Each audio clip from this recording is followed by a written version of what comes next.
Attorney Ricky Tumutorgo, nagtataguyod ng katotohanan, nakikipaglaban para sa bayan. Grabe, nagre-request. Nagre-request ang kampo ni Sara na magdadala sila ng sariling refrigerator, magpo-provide sila ng sarili nilang caterer, para sa defense team nila. Wow. Kasi next week a-attend sinubpi na si Attorney Zuleika Lopez, yung paboritong chief of staff ni Sara, si Attorney Zuleika Lopez. Ah, a-attend sa a-attend sa impeachment trial next week, July 13 to 14. Eh, mukhang napaka-special talaga nitong si Zuleika, mga kabunyog, mga kababayan.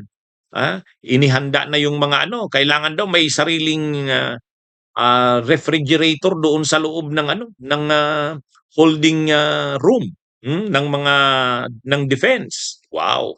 Talagang ah, maluho talaga itong si Sara Duterte. Ano yan mga kabunyog? Yun pala yung sinadya ni Attorney Zuleika Lopez nung pumunta nung isang araw doon sa Senado. Nakipag-usap sa Secretary ng Senate na sila, yung defense team ni Sara ay yung kwartong ginagamit nila, yung holding room na tinatawag, maglalagay sila ng sarili nilang ref at magpo-provide sila ng sarili nilang caterer. Wow. Kasi mga kabunyog, nagpo-provide naman yung Senado ng pagkain, nagpo-provide naman yung Senado ng mga snackan doon sa loob ng Senate Session Hall sa panahon ng impeachment trial. May budget naman ang Senado para diyan. Siguro hindi nagugustuhan ng team ni Sara.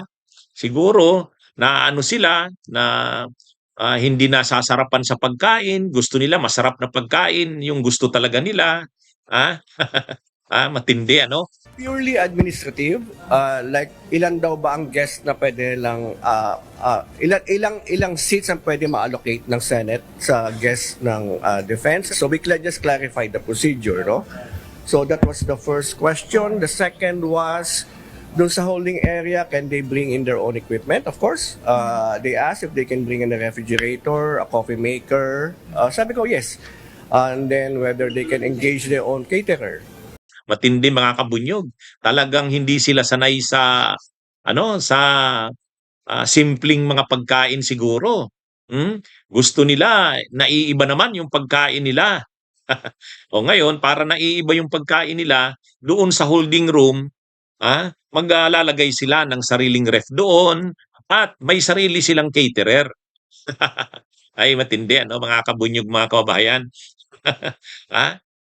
Kahit papakainin mo yan ng masasarap, Sara Duterte, kung talagang mahina ang depensa ninyo at hindi yan gagaling. Yung mga abogado ng prosecution, pro bono yon, walang bayad yon. Sila Attorney Ligutan, siguro kung anong pinoprovide na pagkain, snackan, lunch, dinner ng Senado, ay yun na lang yung kinakain nila. Pero magagaling. Matindi to. Alam nyo naman mga kabunyog, yan bang mga rine-request na yan na sariling catering, sariling pagkain nila na gusto nila, kanino yan nagasto? Sa taong bayan yan. Siyempre, gastos yan ng Office of the Vice President na galing ang pera sa taong bayan. Hindi naman yan sariling pera ni Sara. Mga kabunyog, mga kababayan. Kaya ito? Matindi, yan? Yung Senate, mayroon naman yung pinoprovide siyempreng snackan, lunch, pagkain. Kasi may budget naman ang Senate para sa impeachment na yan. Kaya lang, mukhang nagrereklamo yung mga abogado ni Sara. Gusto nila may sarili silang pagkain na gusto nila. O yun, may sarili silang caterer na i-hire. At Doon sila kakain sa holding room nila. Wow! Ha? Matindi yan ano, mga kabunyog, mga kababayan. Hmm?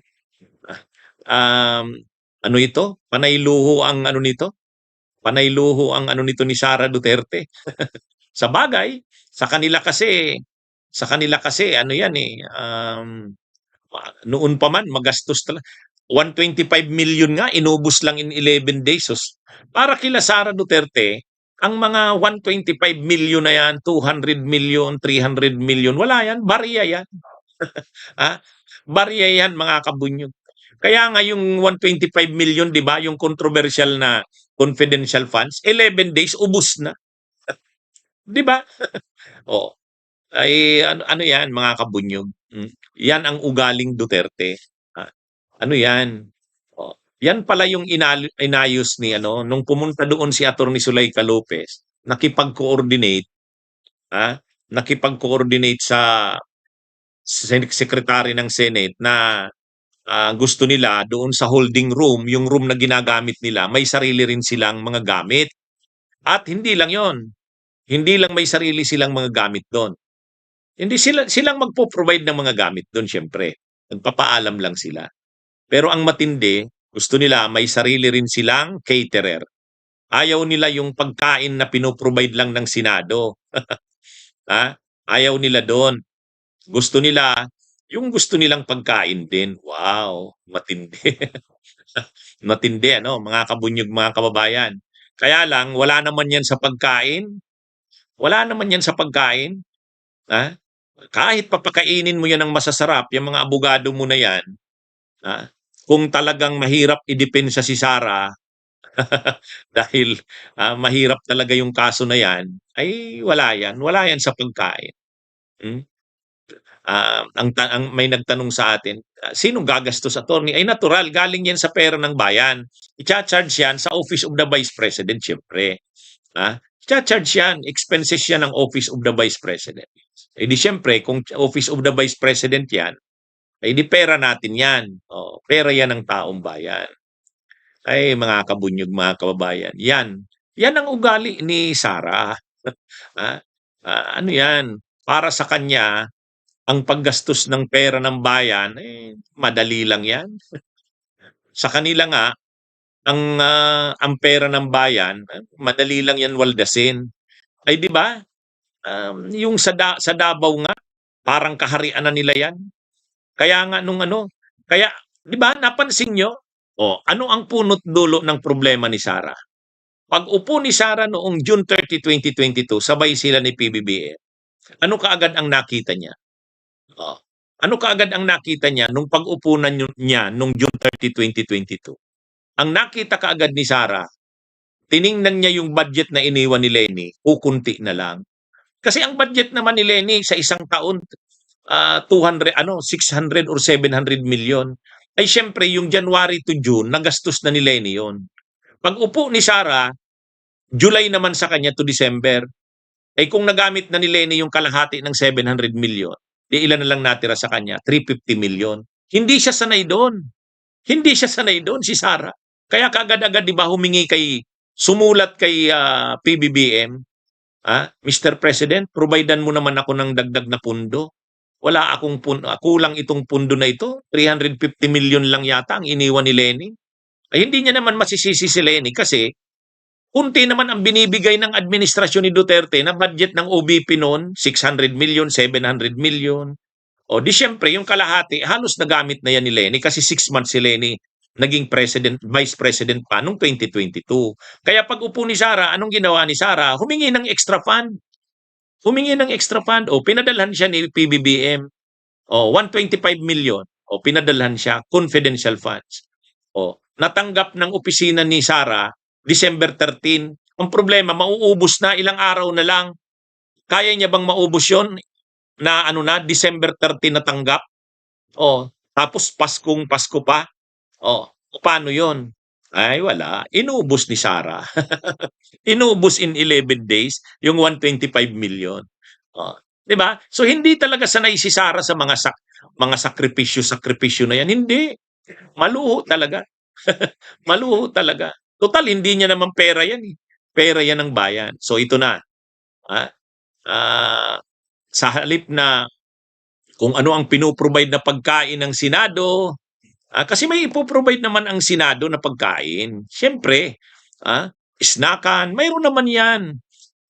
Kaya lang siguro, hindi sa kasing sarap ng pagkain na gusto ng team ni Sara. So ngayon, nag-decide sila na mag-hire ng sariling caterer. Wow!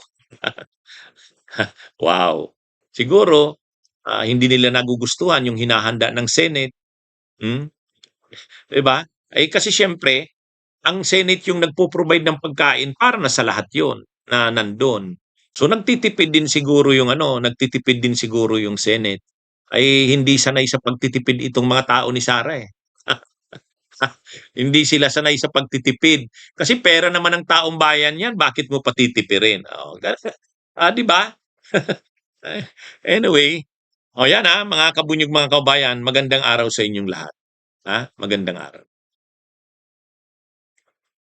Bunyog, bunyog, halikan na kasama ka.